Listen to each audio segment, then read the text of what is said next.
Praise lord. గత December మాసము మొదటి తేదీ నుంచి అనేక విషయాలు యేసుక్రీస్తు వారి ఈ లోకానికి రావటం గల కారణాలు, వచ్చినప్పుడు ఆయన ఏమేమి చేస్తూ ఉన్నాడు అని మనము కొన్ని విషయాలు నేర్చుకుంటూ వచ్చాం. అందులోని భాగంగా ఈరోజు కూడా దేవాది దేవుడు మనకు ఆయన యొక్క మహాకృపలో జ్ఞాపకం చేసుకొని మరొక విషయాన్ని మనకు అనుగ్రహించడానికి ఇష్టపడుతూ ఉన్నాడు. ఈ రీతిగా ఆదికాండము మొదటి అధ్యాయము 28వ వచనాన్ని ఒకసారి చూద్దామా? ఆదికాండము మొదటి అధ్యాయం 28వ వచనం ఇలాగ సెలవిస్తూ ఉన్నది. దేవుడు వారిని ఆశీర్వదించెను.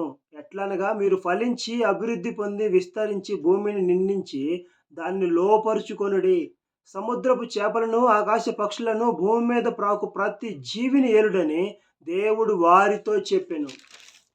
ఈ రీతిగా ఆదాము వాటికి ఏ ఏ పేర్లు పెట్టాడో ఆ పేర్లన్నిటిని అవి పొందుకుంటూ వచ్చాయి. దేవుడు ఆదామును చూసి అవి భయపడుతూ వచ్చాయి. ఎప్పుడైతే అదంతా తరుగుతూ ఉన్నది, ఎప్పుడైతే రెండో అధ్యాయంలో వివాహం జరిగిందో, మూడో అధ్యాయంలో ఎప్పుడైతే వారు దేవుని మాట వినకుండా ఆ మంచి చెట్లు కలిగినటువంటి ఆ తెలివినిచ్చి వృక్షము చెట్టు ఫలము తిన్నందువల్ల వారిలో ప్రాణ భయం వస్తూ ఉన్నది. ఆ ప్రాణ భయం వస్తూ ఉన్నది.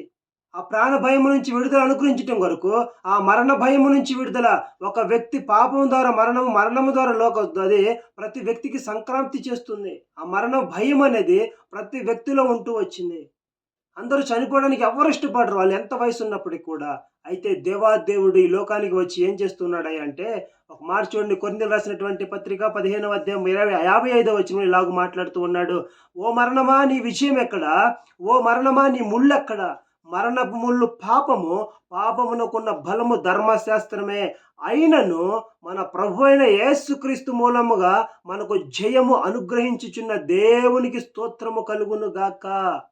ఈరోజు మరణపు ముళ్ళుని విరిచి, మరణ భయాన్ని, మరణ ఛాయల్ని వాటన్నిటిని విడిచివేసి, దేవుడు ఒక విజయ పతాకాన్ని ఎగరవేశాడు. అధికారాన్ని మనకిచ్చాడు.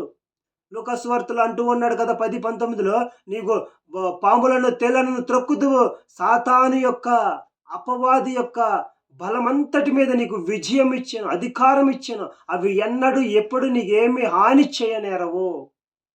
ఇలాంటి ఆ మరణ భయం నుంచి విడుదల అనుగ్రహించడం కొరకు, నీకు ఇచ్చినటువంటి అధికారాన్ని మరలా నువ్వు పొందుకోవటం కొరకు దేవాది దేవుడు ఈ లోకానికి వచ్చి ఉన్నాడు.